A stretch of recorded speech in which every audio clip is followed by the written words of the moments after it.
Class 9 difficult लग रही होगी। जहां क्लास 8 में इजी कॉन्सेप्ट हुआ करते थे, क्लास 9 में मैथ पल्ले ही नहीं पड़ रही है। क्लास 8 के कंपैरिजन में क्लास 9 में एसएसटी की चार बुक्स हैं। फिजिक्स तो एकदम ऊपर से जा रहा है, कुछ समझ नहीं आ रहा है। चिंता करने की बात नहीं है। आज इस वीडियो में मैं तुम्हें क्लास 9 में अच्छा स्कोर करने के लिए, अच्छा करने के लिए कुछ टिप्स देने वाला हूं। अगर तुमने सिर्फ ये 5-6 टिप्स फॉलो कर ली, तुम्हारा क्लास 9 बहुत अच्छा बन जाएगा। क्लास 9 दोस्तों एक डिफरेंट और डिफिकल्ट क्लास होती है। क्यों? क्लास 8 में सिलेबस बहुत कम था, क्लास 9 में सिलेबस बहुत ज्यादा है। क्लास 8 में सिलेबस कम भी था, सिलेबस इजी भी हुआ करता था। क्लास 9 में सिलेबस डिफिकल्ट भी है। तो कैसे मैनेज करें ये सारी चीजें? ऊपर से टाइम नहीं मिल पा रहा है, स्कूल के असाइनमेंट, स्कूल के होमवर्क, हर सब्जेक्ट का हर टीचर अलग अलग होमवर्क दे रहा है, ऊपर से कोचिंग, ऊपर से ट्यूशन। कब करूं मैं ये सब चीजें? कुछ समझ नहीं आ रहा है। एकदम से जिंदगी चेंज होती हुई दिखाई दे रही है। आप लोग को चिंता करने की जरूरत नहीं है। इस वीडियो को देखने के बाद मैं आपको प्रॉमिस कर सकता हूं, जितनी चीजें मैं बता रहा हूं अगर आपने फॉलो कर ली, सिंपल स्टेप्स हैं, अगर आपने ये चीजें फॉलो कर ली, आप क्लास 9 में फोड़ दोगे। आपके सीनियर्स आपको डराते होंगे कि क्लास 9 में आ गया, फर्स्ट टर्म में ना बहुत सारे बच्चे फेल होते हैं, तू भी उनमें से हो सकता है, तो प्लीज अच्छे से पढ़ना। नहीं होगा तू, मैं तुझे ये प्रॉमिस कर रहा हूं। स्टार्ट करते हैं। कुछ डूज एंड डोंट्स हैं, ये फॉलो कर लिया काम हो जाएगा। सबसे पहले तो यार देखो, लाइटली लो, किसी और की मत सुनो, अपने लिए खुद डिसाइड करो। कोई बोल रहा है क्लास 9 डिफिकल्ट है, अरे वो उनको डिफिकल्ट लगी ना, तुम्हें थोड़ी डिफिकल्ट लगेगी। क्यों नहीं लगेगी मैं बताऊंगा अभी। एनीवे, तो स्टार्ट करते हैं। कुछ मिस्टेक्स जो आपको नहीं करनी, पर मिस्टेक्स अवॉइड करने से पहले यह समझना बहुत जरूरी है कि आप क्या क्या प्रॉब्लम्स फेस करने वाले हो। सबसे पहली बात जो मैंने आपको बताया दोस्तों, सबसे पहली बात, सिलेबस ज्यादा लगना। क्लास 9 में जेन्युइनली सिलेबस बहुत ज्यादा तुम्हें लग रहा होगा। ये मैं दावे के साथ कह सकता हूं। लग रहा है कि नहीं? एक बार कमेंट बॉक्स में बताओ जरा, सिलेबस कैसा लग रहा है? पक्के से ज्यादा लग रहा होगा। पर इस सिलेबस को अगर तुम सही तरीके से कंप्लीट करोगे ना, काम बन जाएगा। कैसे करना है बताऊंगा। दूसरी बड़ी प्रॉब्लम, सिलेबस तो ज्यादा है पर कॉन्सेप्ट्स भी डिफिकल्ट हैं बहुत सारे। मैं तुम्हें दो स्टूडेंट्स की कहानी बताता हूं। दो स्टूडेंट्स दोस्त थे आपस में, ठीक है? ये भी 4-5 घंटे पढ़ता था, ये भी 4-5 घंटे पढ़ता था, पर एट दी एंड जाकर इस बंदे के मार्क्स 60%, 65% रह गए, पर इस बंदे ने 90% से ऊपर मार्क्स स्कोर करे। तो ऐसा क्या डिफरेंट करते थे ये दोनों कि इसने अच्छा करा पर ये अच्छा नहीं कर पाए, इवन तो दोनों सेम घंटे पढ़ाई कर रहे थे? आज आपको मैं इस वीडियो में ये चीजें बताऊंगा। तो तीसरी चीज, लेस टाइम, कि भाई क्लास 9 में समय नहीं मिलता। क्लास 8 में समय था फुटबॉल खेलने का, क्रिकेट खेलने का, वीडियो गेम्स खेलने का। क्लास 9 में एकदम से आ गया हूं, डर लग रहा है, समझ कुछ नहीं आ रहा है, समय नहीं मिल रहा है, टाइम की धज्जियां लगी हुई हैं, टाइम मैनेजमेंट हो ही नहीं पा रहा। तो क्या क्या टाइम टेबल फॉलो करना है ये भी आपको मैं बताऊंगा, किस तरीके से आप सारी चीजें कंप्लीट कर सकते हो। तो सबसे पहली चीज, माइंडसेट। माइंडसेट क्या बताया? पॉजिटिव रहना है। आप बहुत अच्छा कर सकते हो, पहले तो ये अपने आप को विश्वास दिलाना है। अरे कैसा भी था क्लास 8, कैसा भी गया कोई फर्क नहीं पड़ता, अपने पास्ट को भुला दो। समझ में आ रहा है? करेगा, भुला देगा, भुला दे क्लास 8, कोई फर्क नहीं पड़ता। क्लास 8 में मैथ समझ नहीं आती थी, कोई फर्क नहीं पड़ता। अच्छी चीजें फॉलो करेगा, क्लास 9 तेरा मैथ बहुत अच्छा हो जाएगा। स्टार्ट करते हैं। सबसे पहली चीज यार, सबसे important above all, choose your teacher wisely. आप ऑनलाइन पढ़ रहे हो, ऑफलाइन पढ़ रहे हो, अपने टीचर को सोच समझ कर चूज करो। क्योंकि टीचर एक ऐसा इंसान होता है ना, जो तुम्हारा हाथ पकड़ता है स्टार्टिंग में और तुम्हें लास्ट तक लेकर जाता है। ठीक है गुरुजी, हमें समझ नहीं आता, हम तो छोटे हैं, कैसे टीचर को वाइसली चूज करें? ऐसे चूज करो भाई, अगर तुम्हें टीचर के साथ बॉन्ड फील हो रहा है, अगर उस टीचर के लेक्चर देख के तुम्हें दूसरी बुक के क्वेश्चंस बन रहे हैं, तो तुमने सही टीचर चूज करा है। ऑनलाइन आके ना दोस्त, कैमरे पे 10 लोग 10 चीजें बोलेंगे कि ये लेक्चर बेस्ट है, मेरे लेक्चर बेस्ट है, ये करने के बाद तुम्हारा सब कुछ हो जाएगा। नहीं, किसी पर भी, इवन मी, किसी पर भी ब्लाइंड ट्रस्ट करने की जरूरत नहीं है। ठीक है? वैसे मैं तुम्हें बोलता हूं मेरे पर करो, खैर ये बोलने की जरूरत नहीं है। अगर आपको समृद्धि मैम साइंस पढ़ा रही है, शिनू भी एसएसटी पढ़ा रहे हैं, अनुराग सर इंग्लिश पढ़ा रहे हैं, मैं आपको मैथ्स पढ़ा रहा हूं, तो पीडब्ल्यू ने आपको बेस्ट टीम नीव बैच में ऑलरेडी दे रखी है। ऑनलाइन इससे अच्छी टीम तुम्हें क्लास 9 की कहीं नहीं मिलेगी।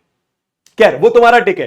चूज योर टीचर वाइजली, अपना टीचर ढंग का चूज करो। वो टीचर तुम्हें हर वो चीज बताएगा जो तुम्हें क्लास 9 में करनी जरूरी है, जो तुम्हें क्लास 9 में तुम करोगे तो तुम अच्छा स्कोर करोगे। टीचर बहुत इंपॉर्टेंट रोल प्ले करता है, ये बात याद रखना। जिसके साथ वाइफ फील हो रहा है वो करो। दूसरी इंपॉर्टेंट बात दोस्तों, लिमिटेड रिसोर्सेस। अब मैं आपको एग्जांपल दे रहा था, दो बच्चों का, प्रॉब्लम यही थी। इस बच्चे ने ना मल्टीपल टीचर से पढ़ाई करी, उसको लगा कभी यहां पढ़ लेता हूं, कभी यहां पढ़ लेता हूं, अरे यार जाने दो, ये एक क्लास समझ गए, अब दूसरे टीचर पे शिफ्ट करता हूं। तो वो साल भर टीचर शिफ्ट करता रह गया। ठीक है? उसने कभी ये टॉपिक इससे पढ़ा, कभी ये टॉपिक इससे पढ़ा। ठीक है। दूसरी चीज, उसने 10 बुक्स लगाई, क्यों? क्योंकि भाई वो इसको देखता था, ये कोई बुक कर रहा है तो ये बुक करने लग जाता था। वो अपने किसी और फ्रेंड को देख रहा है जो फलाना कोचिंग में जा रहा है, वो कोई और बुक कर रहा है, उस बुक को करने लग जाता था। फिर ये अपने घर पर रिलेटिव को देख रहा है, चाचा के लड़के को, वो कोई और बुक लगा रहा है, वो कोई और बुक करने लग गया। फिर ये ऑनलाइन गया, ऑनलाइन किसी टीचर ने बोला भाई ये बुक ले लो, ये बेस्ट है, तो उसने 4-5 बुक खरीद ली, करी उसने एक भी नहीं। Limited resources is the answer. इस बच्चे ने एनसीईआरटी और टीचर के नोट्स फॉलो करे और अपने 90-95% तक गया। ये भटका नहीं भाई, इसके आसपास भी 10 स्टूडेंट्स थे, इसके 10 फ्रेंड्स थे जो 10 अलग अलग रिसोर्सेज यूज कर रहे थे, पर ये बंदा डिस्ट्रैक्ट नहीं हुआ। And that is the reason why इन दोनों के मार्क्स में इतना डिफरेंस था। तो लिमिटेड रिसोर्सेस और टीचर, एक चूज करो, वाइजली चूज करो, परफेक्ट चूज करो। ठीक है, और सबका परफेक्ट अलग अलग होता है। ठीक है। नेक्स्ट चीज, रट्टा नहीं मारना है। प्रॉब्लम क्या होती है ना, क्लास 8 में कहीं ना कहीं एसएसटी रट्टा मार के काम चल जाता है, साइंस रट्टा मार के काम चल जाता है, मैथ्स भी थोड़ा बहुत रट्टा मार के काम चल जाता है, पर क्लास 9 में काम नहीं चलेगा। मैं आपको एक बहुत इंपॉर्टेंट पॉइंट आज बताता हूं।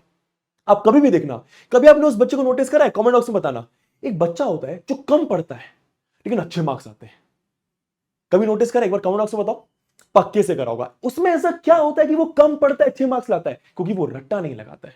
हां, उस बच्चे ने इनिशियली अपने बेसिक्स इंप्रूव करने में बहुत मेहनत करी है, तब जाके वो आज उस लेवल पर आ पाया है कि वो जल्दी जल्दी चीजों को ग्रास्प कर लेता है। उसके बेसिक स्ट्रांग है तो डिफिकल्ट कॉन्सेप्ट भी वो अपने लिए इजी बना लेता है, चीजों को टाइम देता है, लेकिन कम टाइम में अच्छा स्कोर करता है क्योंकि वो रट्टा नहीं लगाता है। और रटने वाले बच्चे क्या होते हैं? आज रट्टा लगाया, कल भूल गए, फिर कल फिर पढ़ना पड़ेगा, फिर कल रट्टा लगाया, परसों भूल गए, फिर परसों फिर पढ़ना पड़ेगा। अगर आपने एक बार इन योर लाइफ आराम आराम से चीजों को कर लिया, देखो इनिशियली टाइम लगता है बेसिक समझने में, यार नहीं बनती मैथ्स तो नहीं बनती, नहीं समझ में आती क्वेश्चन तो नहीं समझ में आती, पर टाइम लगता है। अगर तू वो टाइम अपने आप को देगा ना, इनिशियली थोड़ा सा ज्यादा टाइम लगेगा, पर तू देखना धीरे धीरे धीरे धीरे धीरे धीरे धीरे वो टाइम तुझे कम लगने लग जाएगा। ठीक है, पहले तुझे 4 घंटे लगेंगे कोई कॉन्सेप्ट समझने में, तो धीरे धीरे धीरे धीरे करते करते वही कॉन्सेप्ट तू 1 घंटे में ग्रास्प कर लेगा, और फिर वो तो उन स्टूडेंट्स में आ जाएगा जो कम पढ़ के भी अच्छा स्कोर करते हैं। इसलिए रट्टा नहीं मारना है, क्योंकि क्लास 9th में ना एट टाइम्स चीजें बहुत डिफिकल्ट लगेंगी। मैथ की बात करूं, साइंस की बात करूं, एसएसटी की बात करूं, चीजें डिफिकल्ट लगेंगी, ये लिख के ले ले तू। लेकिन उसी समय तुझे क्या करना है? पेशेंस रखना है, बोलना है कोई बात नहीं यार, बन जाएगा, अभी नहीं तो कल, कल नहीं तो परसों, परसों नहीं तो तरसों, लेकिन रट्टा नहीं लगाऊंगा, चीजों को समझ के करूंगा, प्रॉमिस। ठीक है। नेक्स्ट चीज, नोट्स बनाना बहुत जरूरी है। ठीक है, हमेशा याद रखो, जब भी सिलेबस ज्यादा होता है ना, तो सिलेबस ज्यादा इसलिए भी लगता है क्योंकि बॉस भाई पढ़ तो चलो एक बार लिया, अब रिवीजन भी करना है इतनी सारी चीजों का, फिर टेस्ट भी देना है, फिर और बार रिवीजन करना है एग्जाम के पहले, तो काफी सारा भसड़े फंस जाते हैं, टाइम भी नहीं मिल पाता। मैं आपको बोलूंगा एक बार अपने नोट्स बनाने में अच्छी खासी मेहनत कर लो। और नोट्स ना बच्चे क्या करते हैं, अच्छी राइटिंग में 10 कलर पेन ले आएंगे, ये रेड पेन से, ये ग्रीन पेन से, ये लाल पेन से, ये ब्लू पेन से। ऐसा करने की जरूरत नहीं है, 2 पेन यूज करो, ब्लैक पेन, ब्लू पेन।